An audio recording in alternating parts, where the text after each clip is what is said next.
Star Tamil செய்திகள். முதலில் தலைப்புச் செய்திகள்.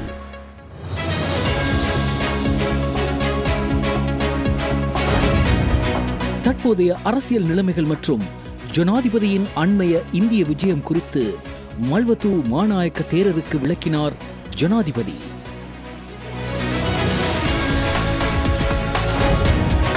இலங்கைக்கான நோர்வே தூதுவர் பிரதமருடன் சந்திப்பு.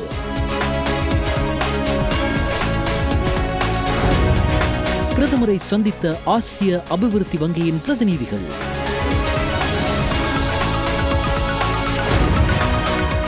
முன்னாள் ஜனாதிபதிகளின் பாதுகாப்பிற்காக நியமிக்கப்பட்டுள்ள முப்படையினரும் இன்று முதல் நீக்கம்.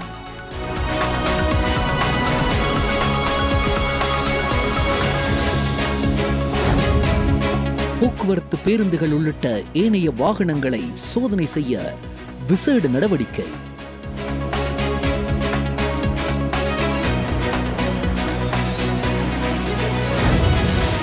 பிரதமரை சந்தித்தார் பாராளுமன்ற உறுப்பினர் செல்வம் அடைக்கலநாதன்.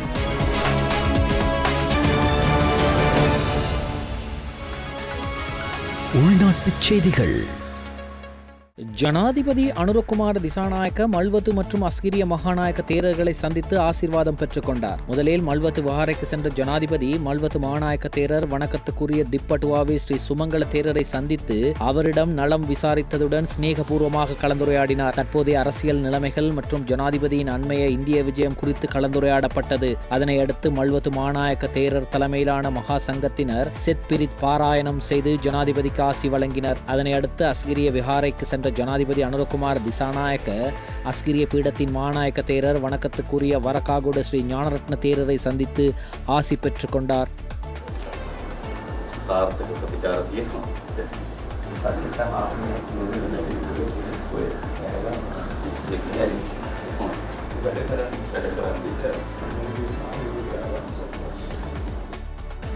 හැබැදෙන් කැඳවනකොට තිබුණු පක්ෂත් නෑ සමහේ.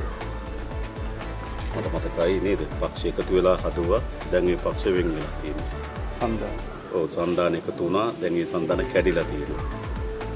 ඒ නිසා අපි හිතනවා නාම යෝජනා කැන්සල් කරලා අලුත් නාම යෝජනා කැඳවිය යුතුයි කියලා.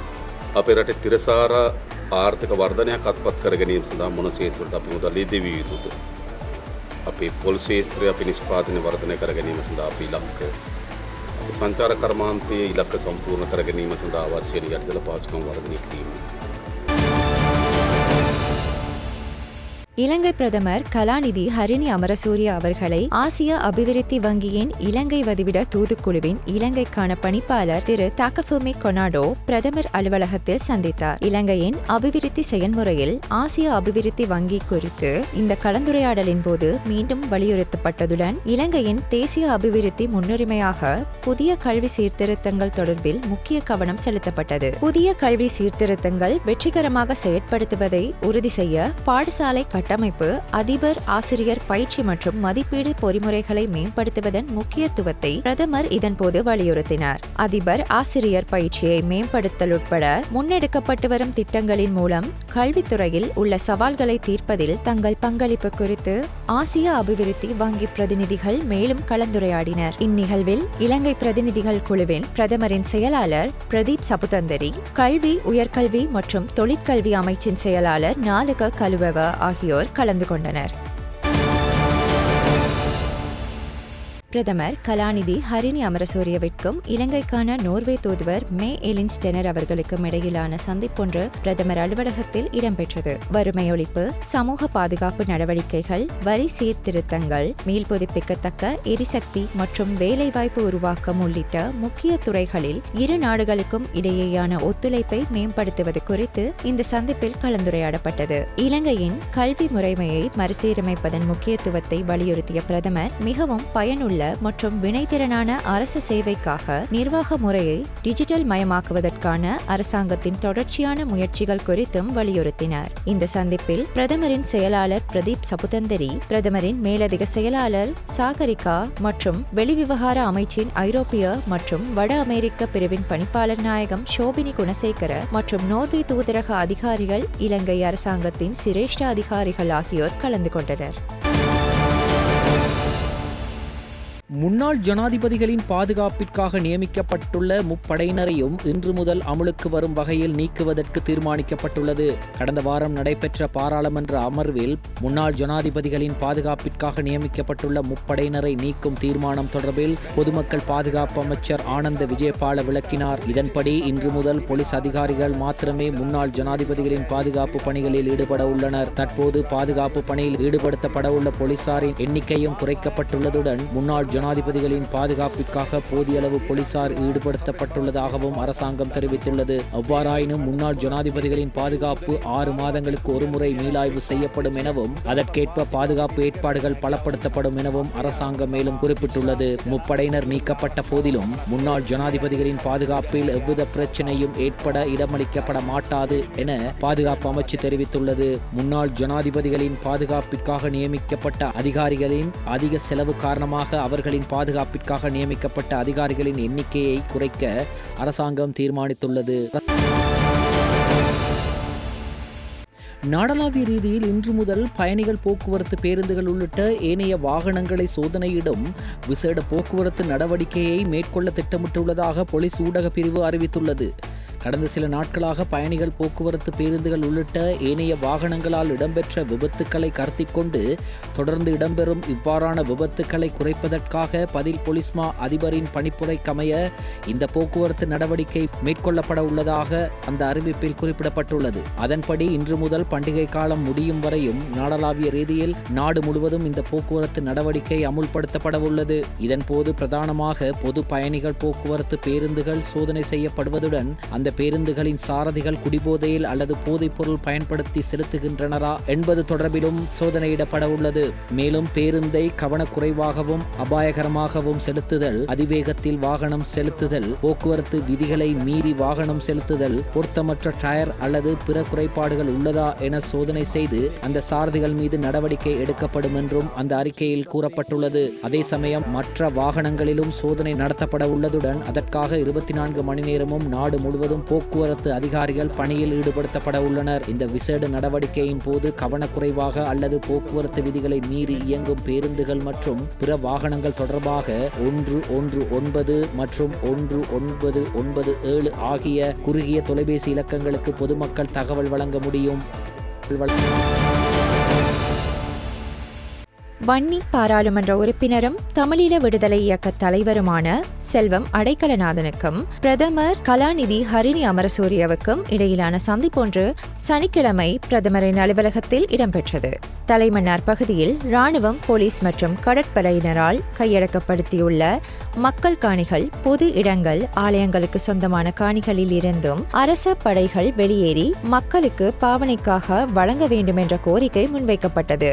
மேலும் இலங்கையில் இந்தியாவிற்கு ஐயப்பசாமி பக்தர்கள் தமது யாத்திரைக்காக இந்திய பயணத்திற்கான விமான பயண கட்டணம் அதிகரித்த வண்ணம் உள்ளதையும் அதனை குறைத்து அத்துடன் கடவுச்சீட்டை பெறுவதற்காக பக்தர்கள் தமது பயணத்தின் நிமித்தம் கொழும்பு நகருக்கு பல அசௌகரியங்களுக்கு மத்தியில் வந்து இந்து கலாச்சார அமைச்சிடம் கையெழுத்து பெற்ற பின்னரே கடவுச்சீட்டை பெற்றுக்கொள்ளும் நிலை காணப்படுவதையும் அதை தளர்த்த வேண்டியும் விமான கட்டணத்தை ஒரு நிர்ணய விலையில் சீராக பெறுவதற்கான ஒழுங்குகளை மேற்கொள்ள நடவடிக்கை எடுக்க வேண்டியும் தமது கோரிக்கைகளை பாராளுமன்ற உறுப்பினர் செல்வம் அடைக்கலநாதன் அவர்களிடம் முன்வைத்திருந்தனர்.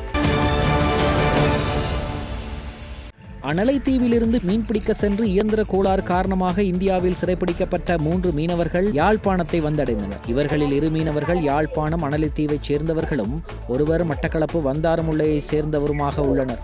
அண்மையில் புதிய அரசாங்கம் பதவியேற்றதன் பின்னர் இந்திய பிரதமர் நரேந்திர மோடியுடனான கலந்துரையாடலின் புதிய கடற்றொழில் அமைச்சர் அவர்களின் முயற்சியினாலும் குறித்த மீனவர்கள் விடுவிக்கப்பட்டனர். மனித பாவனைக்கு உதவாத செயற்கையான பொருட்கள் சேர்க்கப்பட்ட சந்தையில் விற்பனை செய்யப்பட்ட பெருமளவிலான மென்பான போத்தல்கள் மட்டக்களப்பில் சுகாதார அதிகாரிகளினால் கைப்பற்றப்பட்டுள்ளன. சுமார் 481 மென்பான போத்தல்கள் இவ்வாறு கைப்பற்றப்பட்டுள்ளமை குறிப்பிடத்தக்கது. மட்டக்களப்பு மாவட்ட பிராந்திய சுகாதார சேவைகள் பணிப்பாளர் டாக்டர் எஸ் முரளீஸ்வரனின் ஆலோசனையின் பேரில் மட்டக்களப்பு சுகாதார வைத்திய அதிகாரி டாக்டர் இ உதயகுமாரின் வழிகாட்டலில் கோட்டை முனை பொது சுகாதார பரிசோதகர் மிதுன்ராஜ் தலைமையில் பொது சுகாதார அதிகாரிகள் மேற்படி திடீர் தேடுதலை நடாத்தி குறித்த சட்டவிரோத மனித பாவனைக்கு உதவாத மென்பானங்களை கைப்பற்றியிருந்தனர்.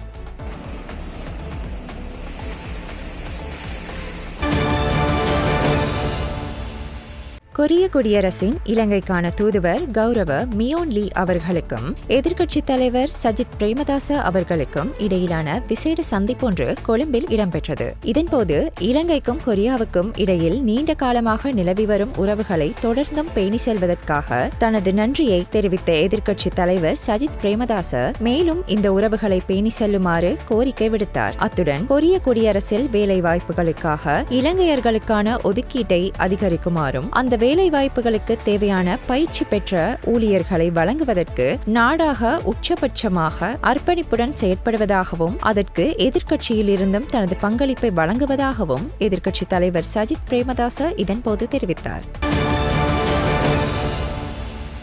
அரச பாடசாலைகள் மற்றும் அரசு அங்கீகாரம் பெற்ற தனியார் பாடசாலைகளில் 2024 ஆண்டு 3ஆம் தவணை 2ஆம் கட்டம் ஆரம்பிப்பது தொடர்பாக கல்வி அமைச்சு விசேட அறிவிப்பு ஒன்றை வெளியிட்டுள்ளது. 3ஆம் பாடசாலை தவணையின் 2ஆம் கட்டம் எதிர்வரும் 2ஆம் திகதி வியாழக்கிழமை ஆரம்பிக்கப்பட உள்ளதாக தெரிவிக்கப்பட்டுள்ளது. அனைத்து பாடசாலைகளின் 3ஆம் தவணை ஜனவரி 24ஆம் திகதியுடன் நிறைவடையும் என அந்த அறிவிப்பில் மேலும் தெரிவிக்கப்பட்டுள்ளது.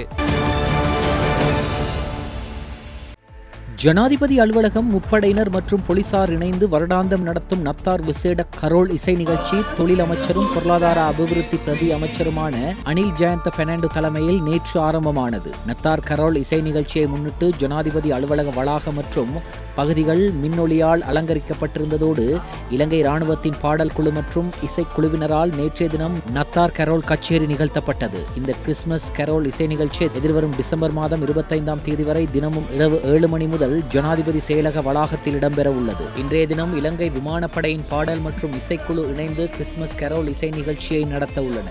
நேற்றைய கரோல் இசை நிகழ்ச்சியை நிதி மற்றும் திட்டமிடல் பிரதி அமைச்சர் கலாநிதி அர்ஷன சூரிய பெரும, பாராளுமன்ற உறுப்பினர் வைத்தியர் நஜித் இந்திக, லக்மாலி ஏமச்சந்திரா, ஜனாதிபதியின் செயலாளர் கலாநிதி நந்திக சனத் குமாநாயக்க உள்ளிட்டோர் பார்வையிட்டனர்.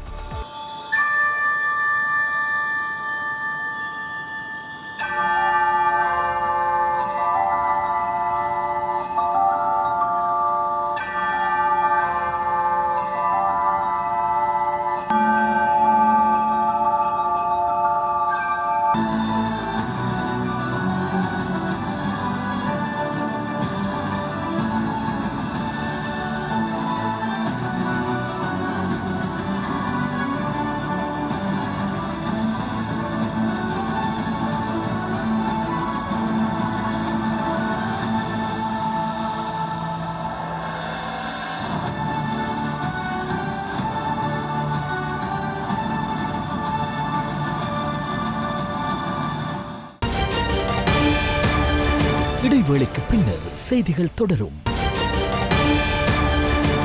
செய்திகள் தொடர்கின்றன. வெளிநாட்டு செய்திகள். துருக்கியின் தென்மேற்கு முகாலாவில் நோயாளர் உலங்கு வானூர்தி ஒன்று மருத்துவமனையின் மீது மோதியதில் ஏற்பட்ட விபத்தில் 4 பேர் உயிரிழந்துள்ளனர். முகாலாவின் மெண்டிஸ் மாவட்டத்தில் உள்ள பயிற்சி மற்றும் ஆராய்ச்சி மருத்துவமனை கட்டிடத்தின் மீது குறித்த உலங்கு வானூர்தி மோதியதில் 2 விமானிகள், ஒரு மருத்துவர் மற்றும் ஒரு சுகாதார பணியாளர் உயிரிழந்துள்ளனர். காசாவில் போர் நிறுத்தம் ஒன்றை கொண்டு வருவது பற்றி பணைய கைதிகளை விடுவிப்பது தொடர்பான பேச்சுவார்த்தையில் 90% நிறைவடைந்துள்ளதாக தெரிவிக்கப்பட்டுள்ளது. இஸ்ரேலுக்கும் அமாஸிற்கும் இடையில் நடைபெறும் இந்த பேச்சுவார்த்தைகளில் மிக முக்கிய பிரச்சினைகள் தீர்க்கப்பட வேண்டிய நிலையில் உள்ளதாக இந்த பேச்சுவார்த்தைகளில் ஈடுபட்டுள்ள பாலஸ்தீன சிரேஷ்ட அதிகாரி ஒருவர் தெரிவித்துள்ளார். எகிப்தின் எல்லையில் தெற்கு காசாவில் உள்ள கேந்திர முக்கியத்துவம் வாய்ந்த நிலப்பரப்பான பிலடெல்பியில் இஸ்ரேலிய இராணுவம் தொடர்ந்து நிலை கொண்டிருக்கின்றது. வீடொன்றின் மீது விமானம் மோதி விபத்துக்குள்ளானதில் விமானத்தில் பயணித்த அனைவரும் பலியாகினர். இந்த சம்பவம் பிரேசில் நாட்டில் இடம்பெற்றுள்ளது. பிரேசில் நாட்டின் ரியோ கிராண்ட்கள் மாகாணத்தில் இருந்து சிறிய ரக விமானம் ஒன்று சாலோ பாலோ மாகாணத்திற்கு நேற்று பறந்து கொண்டிருந்த போது அந்த விமானத்தில் 10 பேர் பயணித்தனர்.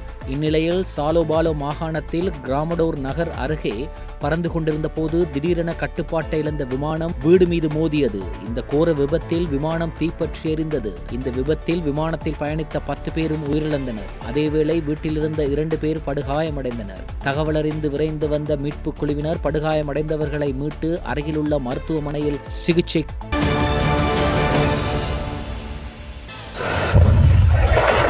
பிரேசிலில் பாலம் ஒன்று இடிந்து விழுந்துள்ளது. இந்த விபத்தில் ஒருவர் உயிரிழந்துள்ளார். இந்த சம்பவத்தில் செவியூலிக் அமிலம் ஏற்றிச் சென்ற கொள்கலன் ஒன்று ஆற்றில் விழுந்ததால் ஆற்று நீர் மாசடைந்துள்ளதாக வெளிநாட்டு ஊடகங்கள் தெரிவிக்கிறது.